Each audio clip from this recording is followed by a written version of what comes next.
Hello दोस्तों, नमस्ते। Welcome to Omega education. ધોરણ 10 ની અંદર માર્ચ 2022 ની અંદર બોર્ડની પરીક્ષા આપવા જઈ રહેલ વિદ્યાર્થીઓ માટે આપણે સાયન્સના આઈએમપી પ્રશ્નોની સિરીઝ ચલાવી રહ્યા છે, મોસ્ટ આઈએમપી 2022। આજે એનો પાર્ટ નંબર 5 રહેશે। આગળ તમને 4 પાર્ટ કરાવી દીધા। દરેક વિડીયોની અંદર આપણે એક ચેપ્ટર લઈએ છીએ। એ ચેપ્ટરમાંથી આઈએમપી હેતુલક્ષી પ્રશ્ન 2022 ની અંદર પૂછાય એવા, આગલા વર્ષોમાં પૂછાયેલા હોય એવા પ્રશ્નો છે આપણે લેતા જઈએ છીએ। આની સાથે સાથે 20 પ્રશ્નો આપણે એક ચેપ્ટરમાંથી લઈએ છીએ, એટલે મોટા ભાગે તો એ 20 માંથી બોર્ડના પેપરમાં આવશે એક બે પ્રશ્નો। એ 20 ની સાથે સંકળાયેલા આજુબાજુના નજીકના પ્રશ્નો આપણે લેતા જઈએ છીએ। આની સાથે સાથે એની રિવિઝન પણ આખા ચેપ્ટરનું તમારું થશે, એટલે 20-25 મિનિટના વિડીયોની અંદર તમારું સંપૂર્ણ ચેપ્ટરનું પરફેક્ટ રિવિઝન થશે, ફોટોગ્રાફ સાથે થશે, એટલે તમને યાદ પણ સરળતાથી રહી જશે અને હેતુલક્ષી પ્રશ્નો પણ થશે। આજે આપણે ચેપ્ટર નંબર 8 સજીવમાં પ્રજનન લેવાના છીએ। આગળ 4 વિડીયો આપણે પૂરા કર્યા છે, નો જોયો તો જોઈ લેશો। સૌથી પહેલું કામ, તમે આ વિડીયોને તમારા મિત્રોની અંદર બધામાં શેર કરી દેશો, એટલે એને પણ બોર્ડના પેપરની અંદરના જે આઈએમપી હેતુલક્ષી પ્રશ્નો છે મળી શકે। આજનો તો પાર્ટ નંબર 5 રહેશે, ચેપ્ટર નંબર 8 સજીવો કેવી રીતે પ્રજનન કરે છે। તો સજીવોમાં પ્રજનનનો પાર્ટ રહેશે। 20 પ્રશ્નો લીધા છે ફર્સ્ટ આઈએમપી, અને એની સાથે સાથે બધું રિવિઝન છે એ લીધું છે। ચાલો, તમારે શું કરવાનું છે, પ્રશ્નનો જવાબ પહેલા જાતે આપવાનો છે। પહેલા જાતે પ્રશ્નનો જવાબ આપવાનો, અને પછી તમારે સરખાવાનું કે તમારા કેટલા જવાબ, એટલે 20 પ્રશ્નો તમે લેશો ને એટલે તમને ખ્યાલ આવશે 20 માંથી તમારા કેટલા સાચા પડ્યા। તો કોમેન્ટની અંદર જણાવશો કે તમારા કેટલા પ્રશ્નો સાચા પડ્યા, કેટલા ખોટા પડ્યા, તમને ખ્યાલ આવશે બે સુધારો કરવો। બોર્ડની પરીક્ષા નજીક આવી રહી છે, લગભગ હવે 50 દિવસનો ટાઈમ બાકી છે, તો આપણે એક પછી એક ચેપ્ટર લેતા જશું, અને તમારા બોર્ડના પેપર અગાઉ પણ આ વિડીયો ખાસ ઉપયોગી બનશે, બરાબર। તમે પેપરના આગળના દિવસોમાં જ્યારે રજા હશે ત્યારે તમે એકવાર આને બધા વિડીયોને રિવિઝન કરી લેશો। નાના નાના વિડીયો છે, બધા ચેપ્ટર રિવાઇઝ થઈ જશે, હેતુલક્ષી થઈ જશે, અને યાદ પણ થઈ જશે। તો બે કામ તમારા એક સાથે થશે। ચાલો, પહેલા પ્રશ્નનો જવાબ આપવાનો છે, પ્રજનન એટલે શું? ચાલો, વ્યાખ્યા પૂછી શકાય એક માર્કમાં। પ્રજનન કોને કહેવાય? તો આપણે જાણીએ છીએ પુખ્ત સજીવો દ્વારા, દાખલા તરીકે આ એક છોડ છે, આ છોડ પોતાની જેવા નવા છોડનું સર્જન કરે છે, અહીં બતાવ્યું તમને। દાખલા તરીકે કૂતરું છે, પોતાની જેવા નવા બચ્ચાને જન્મ આપે છે। દાખલા તરીકે ચકલી છે, એ પોતાની જેવા નવા સજીવનું નિર્માણ કરે છે। પુખ્ત સજીવ પોતાની જેવા નવા સજીવ નિર્માણ કરવાની ક્રિયા એટલે પ્રજનન। પુખ્ત સજીવ દ્વારા પોતાની જેવા નવા સજીવ નિર્માણ કરવાની ક્રિયાને શું કહેવાય? પ્રજનન કહેવાય। પછી ચેપ્ટરમાં સીધા પ્રજનનના પ્રકાર આવે, તો પ્રજનન એટલે શું આ વ્યાખ્યા થશે, બરાબર। એક માર્કની અંદર પૂછાય, અને 2 માર્કના પ્રશ્નોમાં પછી પ્રજનન અને તેના પ્રકાર એમ કરીને પૂછાય।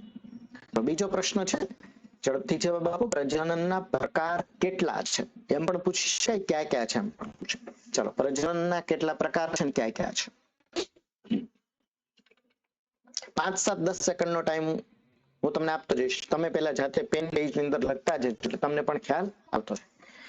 પ્રજનનના 2 પ્રકાર છે, અલિંગી પ્રજનન અને લિંગી પ્રજનન। પ્રજનનના 2 પ્રકાર કહેવાય, કેટલાક સજીવમાં લિંગી પ્રજનન થાય, કેટલાકમાં અલિંગી પ્રજનન થાય। હવે આની નોંધ પણ સાથે આપણે સમજતા જઈશું, અલિંગી પ્રજનન કોને કહેવાય, લિંગી પ્રજનન કોને કહેવાય। તો બરાબર છો, પ્રજનનના પ્રકાર થશે,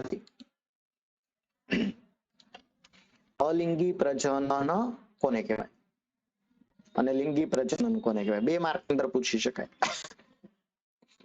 હવે કેટલાક સજીવોની અંદર, દાખલા તરીકે એક સજીવ છે, આ છે હાઇડ્રા। હાઇડ્રા પોતાની જેવા નવા હાઇડ્રાનું સર્જન કેમ કરે? દાખલા તરીકે હાઇડ્રા છે, તો એના શરીરના ભાગો હોય ને, આમાંથી એક નાનકડો ભાગ ઉપસી આવે આવી રીતે, અને કલિકા કે પછી થોડોક વિકસિત થાય, અને એથી છૂટો પડી જાય, અને નવા હાઇડ્રાનું સર્જન થાય આવી રીતે। તો શું કર્યું? એક જ સજીવ, નર માદાનો કોઈ ભેદ નથી, સીધા એના શરીરમાંથી નવા સજીવનું સર્જન થાય। તો અહીં તમને બતાવ્યું કલિકાનો ભાગ ઉપસે, આવી વિવિધ પદ્ધતિ હોઈ શકે, પણ આ પોતાની જેવા નવા સજીવનું સર્જન એક જ સજીવ દ્વારા થાય છે। એક જ સજીવ દ્વારા, એમાં કોઈ માતૃ પિતૃ ન હોય, આને અલિંગી પ્રજનન કહેવાય। ની અંદર નર અને માદા 2 પ્રજનન કોષોનું જોડાણ થાય અને પ્રજનનની ક્રિયા થતી હોય, અને લિંગી પ્રજનન કહેવાય। વિકસિત સજીવો બધા લિંગી પ્રજનન કરતા હોય, દાખલા તરીકે લીમડો છે, તો લીમડામાં પ્રજનનની ક્રિયા કેવી રીતે થાય? પુષ્પ આવે, ફૂલની અંદર બે પ્રજનન કોષો હોય એનું જોડાણ થાય અહીં તમને બતાવ્યું છે. તો લીમડાની અંદર લિંગી પ્રજનન થયું કહેવાય, એમાં માદા પ્રજનન કોષ નર પ્રજનન કોષ બને. પણ આ હાઇડ્રા છે એમાં એવું કઈ ના હોય. તો જેની અંદર બે પ્રજનન કોષો નર અને માદા પ્રજનન કોષ જોડાય અને એમાંથી નવા સજીવનું સર્જન થાય. મોટા ભાગની વિકસિત વનસ્પતિ પ્રાણીમાં લિંગી પ્રજનન થતું હોય, નીચલી કક્ષાના સજીવોમાં અલિંગી પ્રજનન થતું હોય. અહીં પ્રશ્ન પૂછો ત્રીજો, મનુષ્યમાં કઈ પ્રજનન પદ્ધતિ છે? ચાલો જવાબ આપો. મનુષ્યમાં કઈ પ્રજનન પદ્ધતિ છે?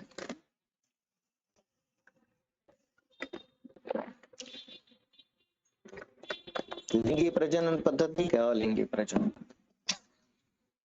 જવાબ હશે લિંગી પ્રજનન. બરાબર, મનુષ્ય વિકસિત પ્રાણી છે, નર માદા પ્રજનન કોષ હોય અને એના દ્વારા પ્રજનનની પ્રક્રિયા. ચોથો પ્રશ્ન, નીચેની આકૃતિ કયા પ્રકારનું અલિંગી પ્રજનન દર્શાવે છે? હવે તમને ખ્યાલ હોવો જોઈએ અલિંગી પ્રજનનની અંદર પણ જુદા જુદા પ્રકાર એવા છે.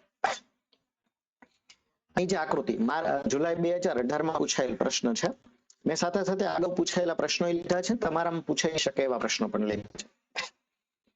આ જે આકૃતિ દર્શાવી છે શેની આકૃતિ છે? પેલા હાઇડ્રા પ્લેનેરિયાની. પ્લેનેરિયાનું શરીર ત્રણ ટુકડા થયા, પછી આ ઉપરનો ટુકડો, નીચે વચ્ચેનો મધ્ય, આ ત્રણેય ટુકડા અલગ અલગ સજીવ બની ગયા. આને કઈ પદ્ધતિ કહેવામાં આવે? બીજાણુ સર્જન, કલિકા સર્જન, પુનર્જન કે ભાજન દ્વારા પ્રજનન? ચાલો જવાબ આપો. આમાંથી કઈ ક્રિયા છે? તો ખ્યાલ રાખજો આ પુનર્જનન છે. શું છે? પુનર્જનન પણ કહેવાય, પુનઃસર્જન પણ કહેવાય. તો પ્લેનેરિયા છે આ પુનર્જનન દ્વારા, મતલબ આ સજીવ છે એના ટુકડા થાય દરેક સજીવનો હોય, અને આપણે અલગ જોઈએ આગળ. આન્સર થઈ જશે. તો આજે અલિંગી પ્રજનન પદ્ધતિ છે. લિંગી પ્રજનન, અલિંગી પ્રજનન. અલિંગી પ્રજનનની વિવિધ પદ્ધતિઓ કઈ કઈ છે આવું પણ પૂછી શકાય. તો અલિંગી પ્રજનનની વિવિધ પદ્ધતિનો ચાર્ટ બતાવ્યો. તો પ્રકાર ભાજન, અવખંડન, પુનર્જનન, કલિકા સર્જન અને બીજાણુ સર્જન. અલિંગી પ્રજનનની વિવિધ પદ્ધતિઓના નામ આપો તો આવશે. એના દરેકના એક્ઝામ્પલ બધા. ભાજન દ્વારા પ્રજનન થતું એવા સજીવના નામ આપો. કયો સજીવ છે? ભાજન એટલે કોષ વિભાજન. એક કોષ છે, બરાબર, એનું વિભાજન, એમાંથી બે કોષ બન્યા, બે નવા સજીવ બન્યા, આ કોષ વિભાજન થઈ ગયું અને એકમાંથી બે સજીવનો ઉદ્ભવ થયો. અમીબામાં આ રીતે થાય. બરાબર, અમીબા એક કોષી સજીવ છે, પોતાની જેવા નવા અમીબાનું સર્જન કઈ રીતે કરે છે? કોષ વિભાજન દ્વારા. બે કોષ બને, બે અલગ અલગ સ્વતંત્ર અમીબા થઈ જશે. તો એક પદ્ધતિ છે ભાજન. અમીબા, પેરામેશિયમ. ભાજનના પાછા બે પ્રકાર પડે, દ્વિભાજન અને બહુભાજન. બરાબર, અમીબા છે દ્વિભાજન દ્વારા પ્રજનન કરે છે, પ્લાઝ્મોડિયમ છે બહુભાજન દ્વારા. આ બધા યાદ રાખવાના. આ એક ચાર્ટ ની અંદર જ 8-10 પ્રશ્નો સમાઈ ગયા છે. બરાબર, પૂછાય એવા છે, યાદ રાખવાના છે. અવખંડન છે, સ્પાઇરોગાયરા છે. પુનર્જનન દ્વારા પ્રજનન કરે છે પ્લેનેરિયા. કલિકા સર્જન દ્વારા ઈસ્ટ હાઇડ્રા. બીજાણુ સર્જન દ્વારા પ્રજનન મ્યુક છે, રાઇઝોપસ છે. આને એક એક માર્કની અંદર બધાને જોડી શકાય, જોડકા સ્વરૂપે પણ પૂછાય, અગાઉ ઘણી બધી વાર પૂછાયેલ છે. 5 પ્રશ્ન, બહુભાજન દ્વારા પ્રજનન કયા સજીવમાં થાય? જવાબ આપો અહીંયા. તો અહીં તમને બતાવ્યું છે ચિત્ર, પ્લાઝ્મોડિયમ છે. પ્લાઝ્મોડિયમમાં બહુભાજન દ્વારા પ્રજનન થાય. તો આન્સર તમારો કયો થઈ જશે? બી. પ્લાઝ્મોડિયમ બહુભાજન દ્વારા પ્રજનન કરે છે. અહીં પ્લાઝ્મોડિયમનું ચિત્ર બતાવ્યું છે. પ્લાઝ્મોડિયમ એક કોષી સજીવ છે. મેલેરિયાના રોગ માટેનું જંતુ છે પ્લાઝ્મોડિયમ. શું છે? મેલેરિયાનો રોગ પ્લાઝ્મોડિયમથી થાય. પ્રજીવ છે, એક કોષી છે, અમીબાની જેમ. પ્રજનનની પ્રક્રિયા એની છે બહુભાજન દ્વારા પ્રજનન.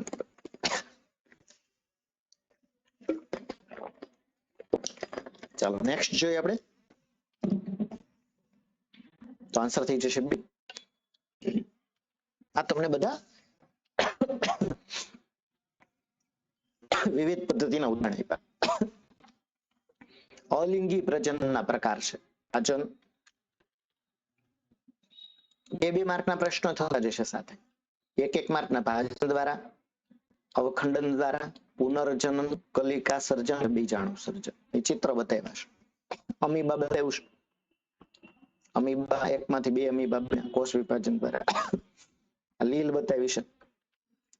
લીલમાં અવખંડન દ્વારા પ્રજનન, પુનર્જનન બતાવ્યું છે, પ્લેનેરિયા, કલિકા સર્જન બતાવ્યું હાઇડ્રા, બીજાણુ સર્જન બતાવ્યું ફૂગ છે.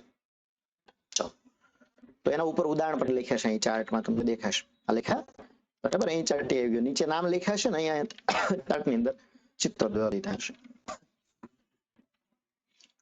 ચાલો એક પછી એક સમજીએ. પેલું હશે ભાજન દ્વારા પ્રજનન. આ બધી બે બે માર્કની ટૂંકમાં તો તમને હું સમજાવી દઉં, સાથે સાથે આવી ગયું હેતુલક્ષી ઇન્દ્ર સમજ્યા. અમીબા છે એ વિભાજન દ્વારા પ્રજનન કરે. કેવી રીતે અહીં બતાવ્યું છે તમને. અમીબા દયું છે, આ અમીબા છે, એક કોશી સજીવ. સૌથી પહેલાના કોષ કેન્દ્રનું વિભાજન થાય દેખાય તમને. કોષ કેન્દ્ર જો લંબાઈ છે ને, કોષ કેન્દ્રના બે ભાગ થઈ ગયા, પછી વચ્ચે ભાગ પડશે ને એકમાંથી બે અમીબા છે એ છૂટા પડશે, તો એકમાંથી બે અમીબાનું સર્જન, આને દ્વિભાજન કહેવાય. પછી બહુભાજન થાય. બહુભાજન એટલે શું? દાખલા તરીકે પ્લાઝ્મોડિયમ છે બરાબર, એક કોષી છે, આ એનું કોષ કેન્દ્ર. આની જેમ જ કોષ કેન્દ્રનું વિભાજન થયું, બે કોષ કેન્દ્ર બન્યા. કોષ કેન્દ્રનું વિભાજન થયા પછી કોષનું વિભાજન ન થાય, કોષ કેન્દ્રનું કોષ કેન્દ્રનું પાછું વિભાજન, આમાંથી પાછું વિભાજન થાય, આનું પાછું વિભાજન થાય, 4 બન્યા, 8 બન્યા. આવી રીતે કોષ કેન્દ્ર અંદર વિભાજિત થયા કરે.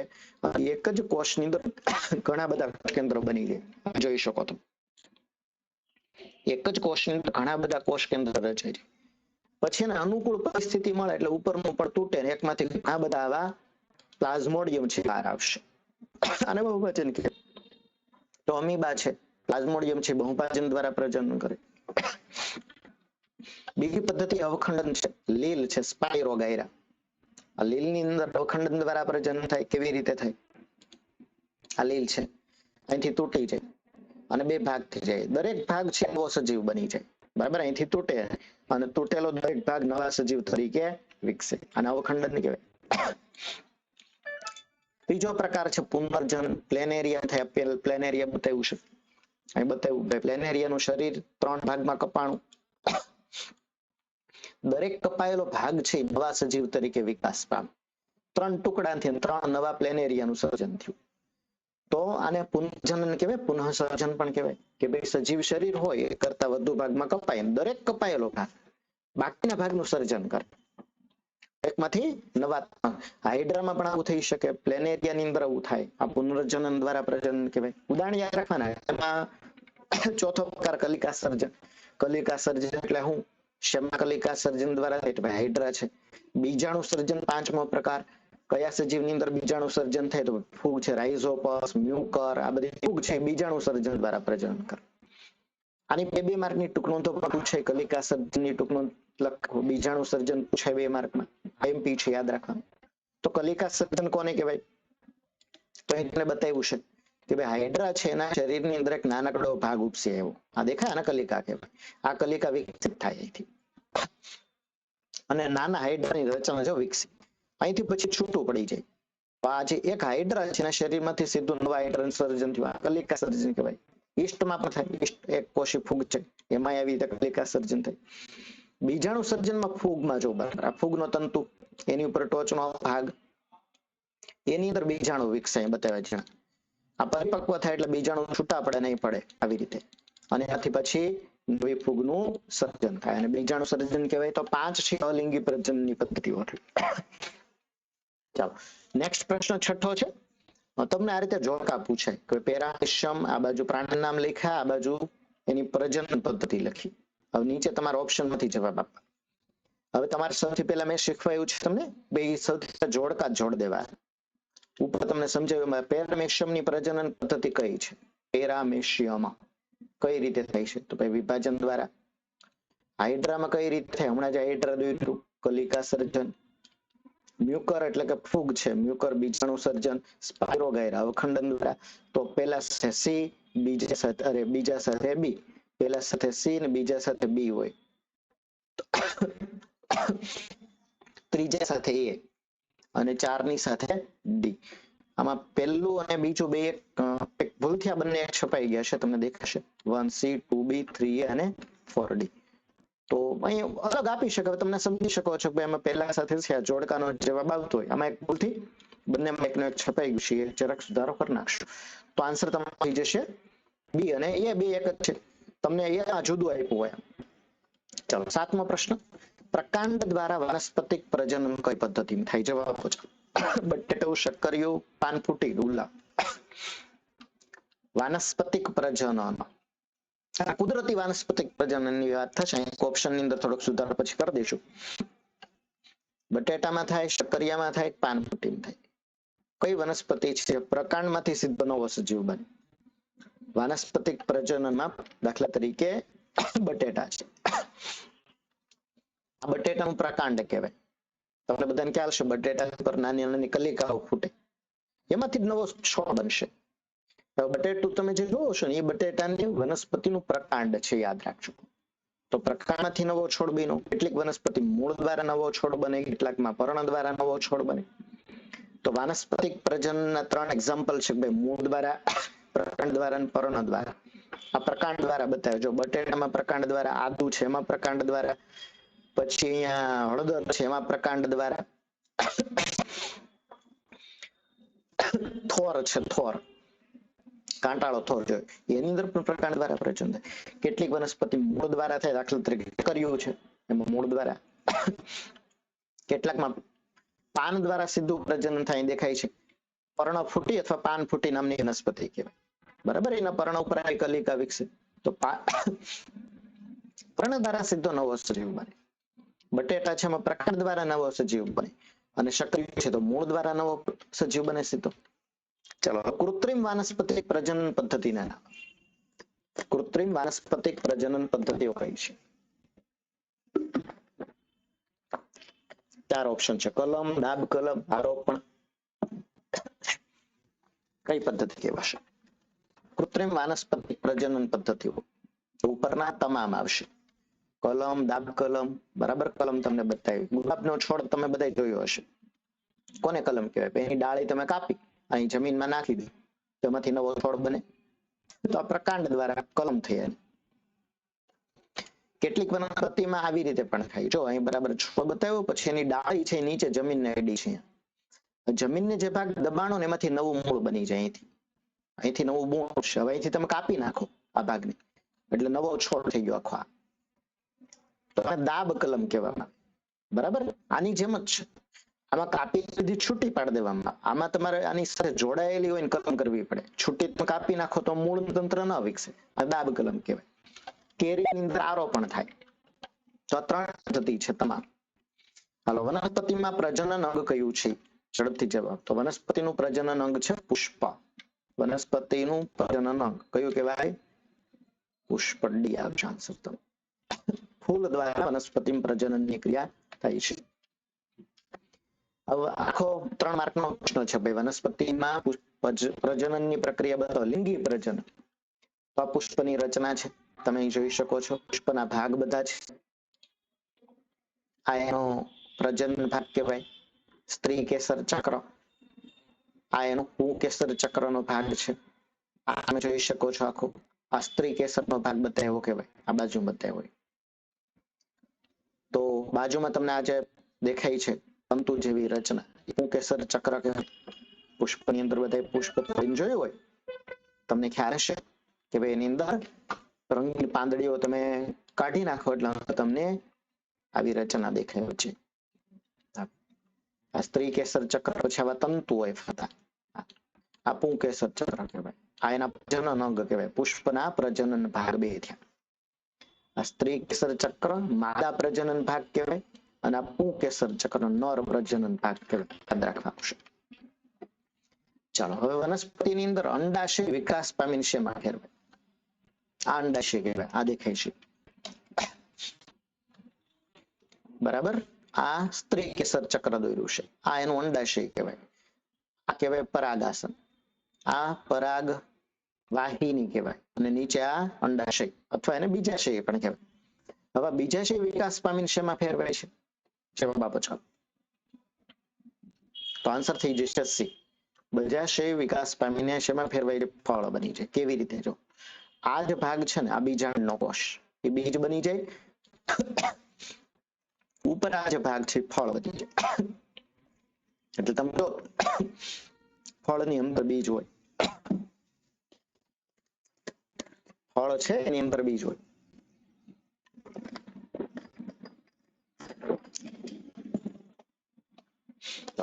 પ્રશ્ન છે મનુષ્યની અંદર પ્રજનન, માર્ચ 2020 માં પૂછેલ પ્રશ્ન છે.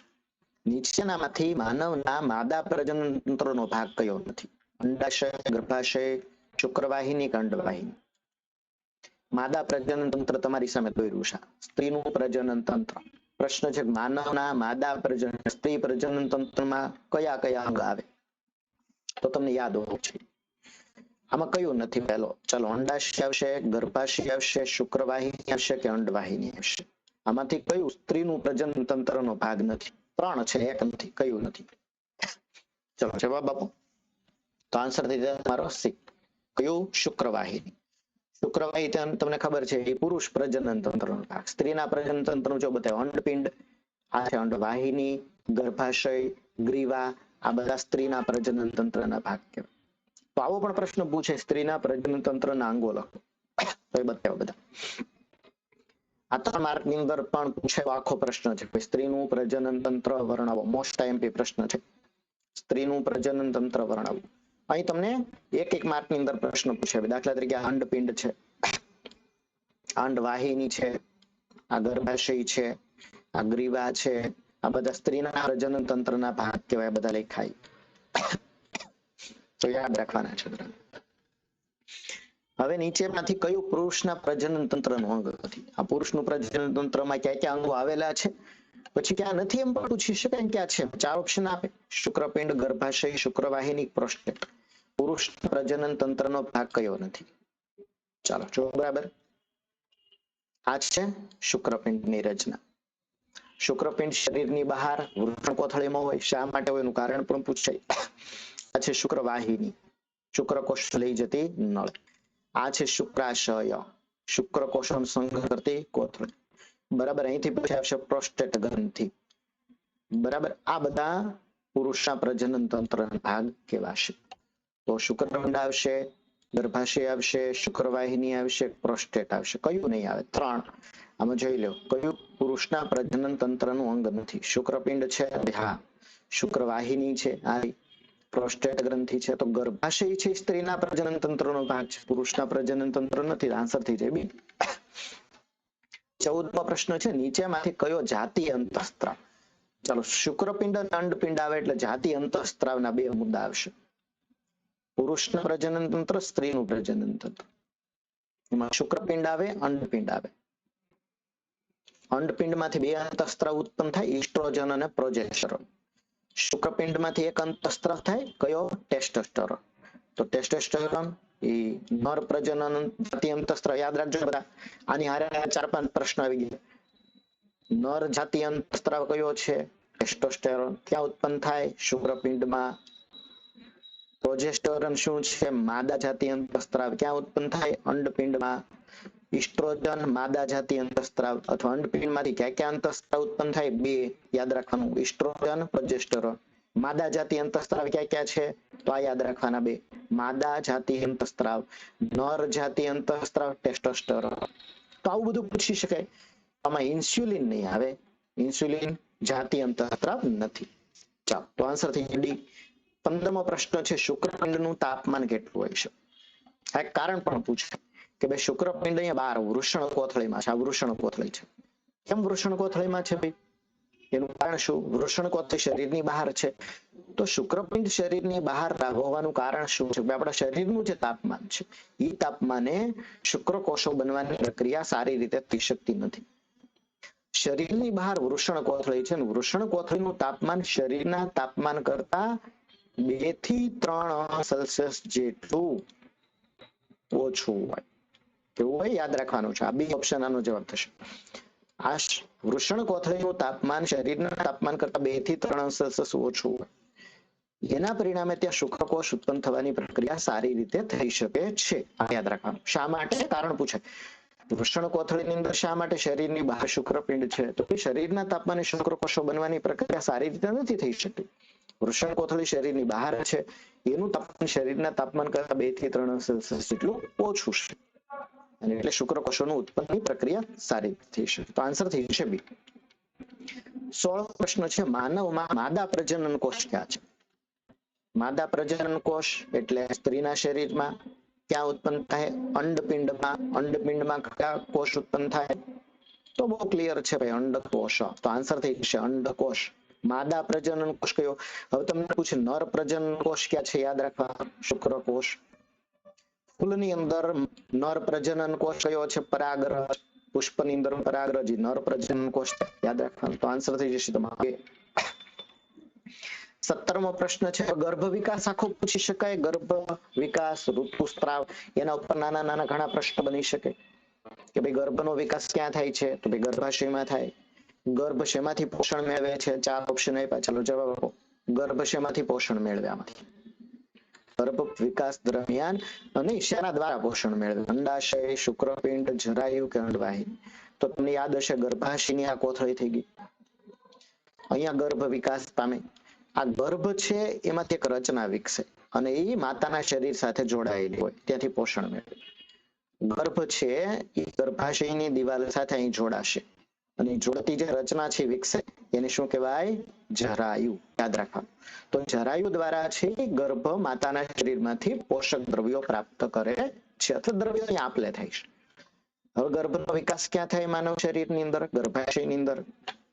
તો આવા પણ પ્રશ્ન બની શકે કે ગર્ભ વિકાસનો સમયગાળો કેટલો છે માનવ શરીરમાં? જુદા જુદા પ્રાણી જુદું જુદું. માનવ શરીરમાં કેટલો છે? 9 મહિના જેટલો. તો આ રિલેટેડ ઘણા બધા નાના નાના પ્રશ્નો બની શકે છે. 18મો પ્રશ્ન, સ્ત્રીમાં ઋતુસ્ત્રાવનો લઈને ઋતુસ્ત્રાવની નોંધ પણ પૂછી શકાય. તો સ્ત્રીની અંદર ઋતુસ્ત્રાવ કેટલા દિવસ ચાલે છે? 5 દિવસ, 2 થી 8 દિવસ, 10 દિવસ કે 28 દિવસ? ચાલો આન્સર આપો, કયો જવાબ થશે? તો આવશે બી, 2 થી 8 દિવસ. 2 થી 8 દિવસ ઋતુસ્ત્રાવ ચાલે. જો બે રીતે પ્રશ્ન પૂછાય, ઋતુસ્ત્રાવ કેટલા દિવસ આવે. પછી ઋતુ ચક્રનો સમયગાળો કેટલો છે એ અલગ છે. ઋતુ ચક્ર દર 1 મહિને રિપીટ થાય, કેટલા? 28 દિવસે. ઋતુ ચક્ર કેટલા દિવસે રિપીટ થાય? 28. દર 28 દિવસે આ ક્રિયા પુનરાવર્તન થાય સ્ત્રીના શરીરમાં. તો ઋતુ ચક્રનો સમયગાળો 28 દિવસ જેટલો ગણાય. ચલો 19મો પ્રશ્ન છે, પ્રજનન તંત્રના રોગ ક્યાં છે? પ્રજનન તંત્રના જાતિ રોગો કહેવાય. ભાઈ જાતિ રોગો કયા કયા છે? જવાબ આપો. 4 ઓપ્શન આપ્યા છે, એમાંથી એક સાચો છે. ટીબી, ગોનોરિયા, શરદી કે કોરોના? તો આન્સર થઈ જશે તમારો બી. ગોનોરિયા છે એ પ્રજનન તંત્રનો રોગ છે, બેક્ટેરિયા દ્વારા થાય છે. હવે આની સાથે જોડાયેલા તો ઘણા બધા બની શકે. ભાઈ જાતિ રોગો ક્યાં ક્યાં છે? નામ યાદ રાખવાના. બેક્ટેરિયા દ્વારા ક્યાં ક્યાં થાય? તો ભાઈ બેક્ટેરિયા દ્વારા ગોનોરિયા અને સિફિલિસ છે. ગોનોરિયા અને સિફિલિસ છે. પછી વાયરસ દ્વારા થતા રોગ છે, એઇડ્સ છે.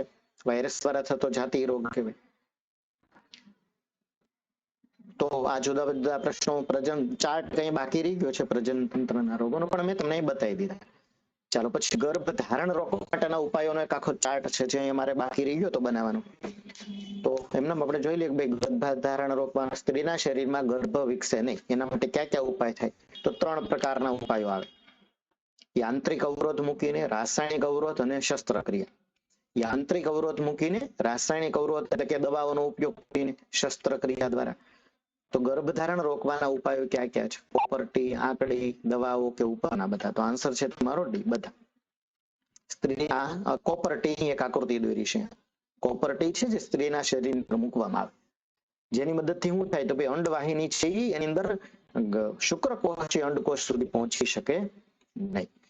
તો આ 20 પ્રશ્નો આપણે અહીં લીધા છે, ચાર્ટ સ્વરૂપે તમને બતાવ્યું. વિડીયોને એવું લાગે તો એકવાર બીજી વાર રિવિઝન કરવું. મોટા પ્રશ્નો પણ અહીં સામેલ કરી દીધા. ક્રમમાં આખું ચેપ્ટર ક્રમમાં તમને લીધું છે. બરાબર. વિડીયો તમને ગમ્યો હોય તો લાઈક અને શેર કરશો, તમારા મિત્ર સર્કલમાં બધામાં પહોંચાડશો એટલે ફાયદો મળી શકે.